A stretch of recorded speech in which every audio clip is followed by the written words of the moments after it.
பாண்டியும் வெற்றியும் ரம்யாவை நைட்டு ஃபுல்லா தேடி பார்த்தா அவ கிடைக்கலன்றதுனால வெற்றி ரொம்பவே பயப்படுறான். எதுக்கும் நீ அவளுக்கு கால் பண்ணி பாருன்னு சொல்ல பாண்டியும் அவளுக்கு கால் பண்ணி பார்த்தா நாட் ரீச்சபிள்னு வருது. நாட் ரீச்சபிள்னா அப்போ ரெசார்ட்டுக்குள்ள சிக்னல் கிடைக்காத இடத்துல தான் இருக்கணும்னு அவனுங்களும் ரெசார்ட்டுக்குள்ள எல்லா இடத்துலயுமே தேடி பார்த்துக்கிட்டு இருக்கானுங்க.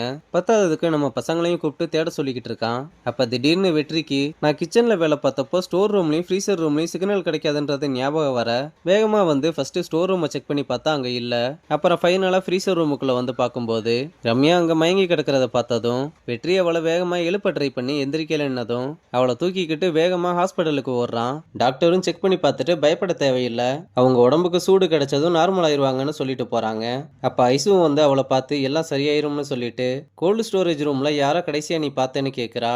அவளும் கடைசியா நெடுமாறன் சார் தான் மீட் ஸ்டாக் எடுத்துட்டு வர சொல்லிட்டு போனாரு, அவர் போன கொஞ்ச நேரத்திலேயே டோர் லாக் ஆயிருச்சுன்னு சொல்றா. அப்புறம் ஐசுவும் கிச்சனுக்கு வர நெடுமாறன் எதையோ ரெடி பண்ணிக்கிட்டு இருக்க எல்லாருமே வேடிக்கை பார்த்துக்கிட்டு இருக்காங்க.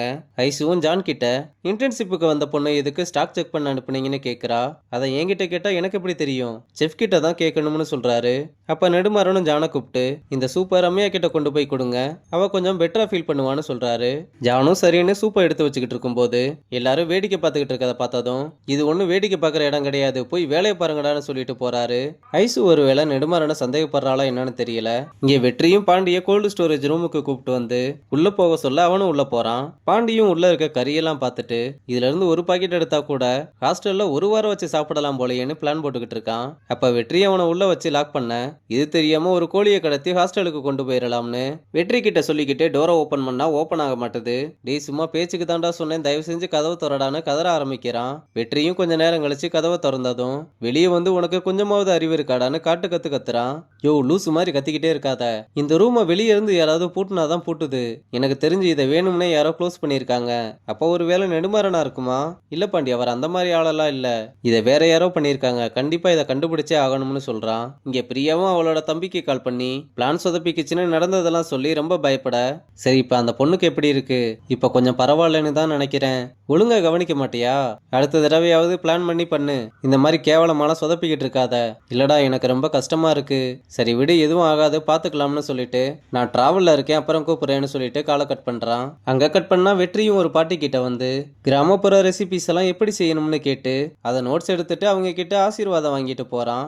அப்படி அந்த பாட்டியோட மட்டும் நிறுத்தாம இன்னும் 2-3 பேரை போய் பார்த்து அவங்க கிட்ட இருந்தும் நோட்ஸ் எடுத்துக்கிறான். அங்க கட் பண்ணா கிச்சன்ல நம்ம பசங்களாம் அவங்க அவங்களோட டிஷ்ஷை ரெடி பண்ணி நெடுமாறனுக்காக வெயிட் பண்ணிக்கிட்டு இருக்க நெடுமாறனும் வந்து ஒவ்வொருத்தரோட டிஷ்ஷையும் சாப்பிட்டு பார்த்து எல்லாத்தையுமே மெனுல ஆட் பண்ண சொல்லிட்டு கடைசியா நம்ம ஐசுவோடதையும் வந்து சாப்பிட்டு பார்க்க அதுவும் நல்லா இருக்குன்னு மெனுல ஆட் பண்ண சொல்லிட்டு போறாரு. ஆனா அப்ப ஐசு என்ன நினைச்சான்னு தெரியல, அவர் சாப்பிட்டு பார்த்துட்டு போன டிஷ்ஷை வேகமா எடுத்துட்டு வந்து ரொம்ப கோவத்தோட அதை டஸ்ட்பின்ல கொட்டிட்டு பாத்திரத்தையுமே தூக்கி எறிகிறா. அப்புறம் கோவத்திலேயே ஒரு டிஷ்ஷை ரெடி பண்ண அது சரியாவே வரலன்னதும் மறுபடியும் ட்ரை பண்ணி அதை டஸ்ட்பின்ல போய் கொட்டிக்கிட்டே இருக்கா. அப்ப வேணியும் வந்து ஐசுவை சாப்பிட்டுட்டு வேலை பார்க்கலாம்னு கூப்பிட எனக்கு பசிக்கல நீ போய் சாப்பிடுன்னு சொன்னாலும் வேணி கேட்காம மறுபடியும் அவளை கூப்பிட்டுக்கிட்டே இருக்க, எதுக்கு இப்படி என்ன டார்ச்சர் பண்ணிக்கிட்டு இருக்க, போன்னு சொன்னா கேட்க மாட்டேன்னு கத்துனதும் அவளும் விறுவிறுன்னு கோவமா கிளம்புறா. இங்க நம்ம பசங்களும் பாட்டியும் தாத்தாவும் சொன்ன ரெசிபிஸ் எல்லாம் ரெடி பண்ண தேவையான பொருட்கள் எல்லாம் வாங்குறதுக்கு ஒவ்வொரு கடையா ஏறி இறங்கிக்கிட்டு இருக்க எங்கேயுமே இல்லைன்னு சொல்றாங்க. அப்ப கடைசியா ஒரு கடைக்கு வந்து கேட்டா ஒரு காலத்துல இதெல்லாம் நானும் வாங்கிக்கிட்டு தான்ப்பா இருந்தேன், ஆனா இப்ப இதெல்லாம் யாருமே வாங்குறது இல்ல, சரிண்ணே இது வேற எங்கேயாவது கிடைக்குமா? இல்லப்பா ஊர் பக்கம் சொல்லி வச்சா வேணா கிடைக்கும், சரி அப்ப சொல்லி வச்சு நீங்களே வாங்கி கொடுங்க, சரி உங்களுக்கு எவ்வளவு வேணும், கேப்பையில ஒரு 1/4 கிலோ, பருத்தி கொட்டையில ஒரு 1/2 கிலோன்னு சொல்லும்போது தம்பி 1/4 கிலோ 1/2 கிலோலாம் கிடைக்காதுப்பா, மினிமம் 25 கிலோவாவது ஆர்டர் பண்ணாதான் நான் அங்கிருந்து கொண்டு வர வைக்க முடியும், சரிண்ணே பரவாயில்ல நீ ஆர்டர் எழுதிக்கோங்கன்னு சொன்னதும் டேய் 25 கிலோலாம் ரொம்ப அதிகம்டா, அதெல்லாம் பரவாயில்ல இருக்கட்டும்னு ஆர்டர் கொடுக்குறான்.